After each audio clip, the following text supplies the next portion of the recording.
नया दृष्टिकोण news BSN live में आपका स्वागत है। मैं दीपक कुमार गुप्ता और हम बता दें कि आज हमारी team Sai multi speciality hospital में आई हुई है। जो डॉक्टर रामेश्वर सिंह हैं, जो हॉस्पिटल के MD और यहाँ के प्रसिद्ध सर्जन हैं। सर, आज विश्व पर्यावरण दिवस है 5 जून और देखिए 2025 इसका थीम हमारे जो आदरणीय देश के प्रधानमंत्री नरेंद्र भाई मोदी जी ने बनाया है कि जो प्लास्टिक प्रदूषण उसको मात देना है। कहीं न कहीं हम लोग को बहुत बड़ा नुकसान में डाल रहा है और आप देख भी रहे हैं तापमान में वृद्धि या जल का प्रदूषण या कचरा का सही निस्तारण नहीं। सर, आप क्या संदेश देना चाहेंगे इस पर? मैं तो सभी आपके जितने भी दर्शक हैं उनको प्रणाम करना चाहूँगा। जैसे हम डॉक्टर हैं, मरीजों को हील करने की कोशिश करते हैं, मरीजों के दुख कष्ट को, लेकिन जो हम सभी की माता है धरती माँ, और धरती माता का कष्ट, धरती माता के दुख को हरने वाला कोई नहीं है। आज हम सबको इस विश्व पर्यावरण दिवस में ऐसा संकल्प लेना है कि हम अपने धरती माता के कष्ट को, उनको इसको ठीक करें, क्योंकि जीवन तभी है जहाँ प्रकृति है। जहाँ प्रकृति नहीं है वहाँ जीवन हो ही नहीं सकती है। और आप कोई भी ऐसा जगह बताइए जहाँ पेड़ पौधे नहीं हैं, जहाँ पे पानी नहीं है, जहाँ समंदर नहीं है, जहाँ नदियाँ नहीं हैं, वहाँ पे जीवन है क्या? तो अगर हम अपनी मानव जाति को भी बचाना चाहते हैं तो हमको अपनी धरती माता को बचाना बहुत ज़रूरी है और हम सबको प्रयत्न करना चाहिए। सबसे आसान तरीका है कि आप पौधे लगाएं। दूसरा है कि आप जितना भी जो वेस्ट है, जैसे प्लास्टिक वगैरह का यूज़ तो जितना बचे उतना बहुत ही अच्छा है, क्योंकि ये गलता नहीं है और बहुत ही सॉइल को, वाटर को भी पॉल्यूट करता है ये सब चीज़ें। तो इस पे हम सभी को मिलकर प्रयत्न करना चाहिए ताकि ये समस्या का निवारण हो। सर, सिवान जिले से हम लोग बिलोंग करते हैं सर, और प्लास्टिक पूरी तरह से बैन है, फिर भी सर लगभग 2 क्विंटल प्लास्टिक जो है डेली खपत होता है सर अपने शहर में सर। तो इसको लेकर क्या कुछ कहेंगे?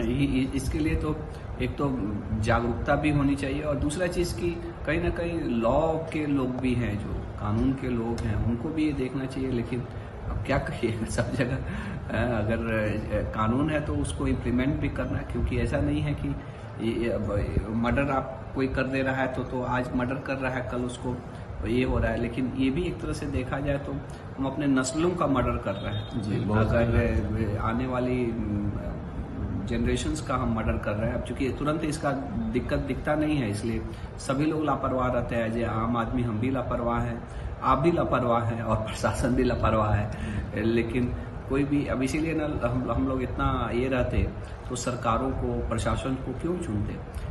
तो उनकी भी जवाबदारी है कि आप कोई चीज़ें, आपको कानून बना के क्यों देते? हम ही ने दिया है ना आपको कानून, तो क्यों देते? क्योंकि हमको मालूम है कि हम थोड़ा सा ढीले हैं, हम कभी गड़बड़ हो जाते हैं। तो आपको हमने ही हक दिया है कि आप ऐसा करिए, लेकिन आप भी लापरवाह हैं। आप, और इसी काम के लिए आप है, आपको इसीलिए सैलरी मिल रहा है, सब कुछ मिल रहा है। तो हम मतलब प्रशासन के लोगों को भी, क्योंकि ऐसा नहीं है कि मर्डर हो जाएगा तभी हम एक्टिव होंगे, ये सब भी चीज़ें पे एक्टिव होना जरूरी है। सर, एक आखिरी थोड़ा सवाल करेंगे। पर्यावरण के जो 4 मुख्य अंग है, वायुमंडल, जलमंडल, स्थल मंडल और जीवमंडल।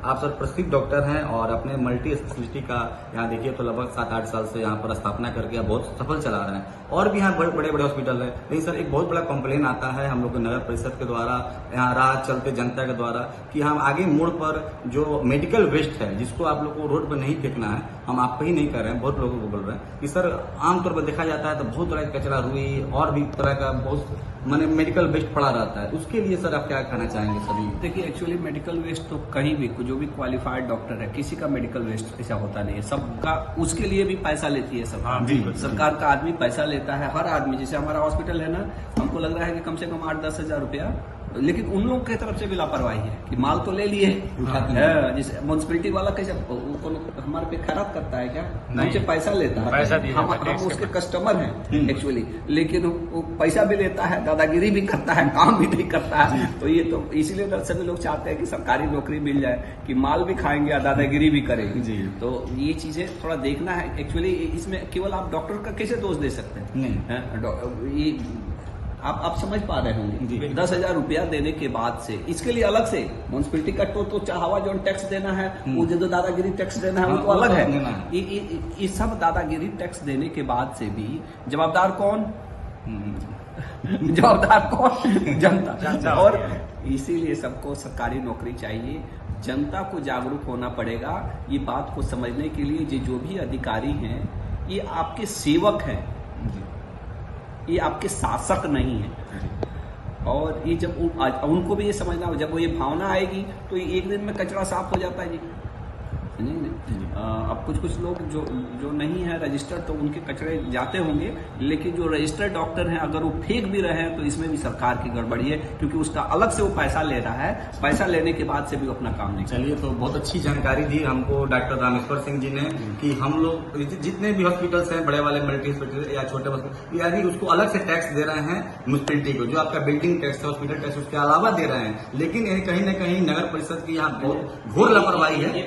नगर परिषद को ये टैक्स नहीं जाता है, इसके लिए एक संस्था है जी, बोलिए। जो वेस्ट इसको ले जाती है जी, हाँ बिल्कुल। वेस्ट कलेक्शन के लिए, तो वो संस्था है जिसको पैसे देते हैं, तो उसकी भी तो जवाबदारी बनती है कि जी, नहीं? बिल्कुल। अगर कोई आदमी फेंक दे रहा है, इसका मतलब कहीं ना कहीं वो अपना काम सही ढंग से नहीं कर रहा है, तभी ना अपने घर में नहीं ना रखेगा कचरा। नहीं, ठीक है ना, पैसा भी दे रहे हैं और ये चीजें भी है। ठीक, चलिए, तो बहुत अच्छी जागरूकता वाली बात बताई डॉक्टर रामेश्वर सिंह जी ने कि कहीं न कहीं हम लोग सारा कार्य कर रहे हैं, लेकिन जो हम लोग की असली माँ है, धरती माँ, उसके बारे में हम लोग नहीं सोच रहे हैं। कहीं न कहीं उसे हम लोग बार बार प्रदूषित, और देखिए उनको हम लोग डिस्टर्ब कर रहे हैं, कार्य कर रहे हैं, जिसका परिणाम आप देखिए तो जलवायु परिवर्तन के रूप में तापमान वृद्धि या जल प्रदूषण या वायु प्रदूषण के रूप में हम लोग भुगत रहे हैं। कैमरामैन राजू जी के साथ मैं दीपक कुमार, नया दृष्टिकोण, BSN लाइव सिवान।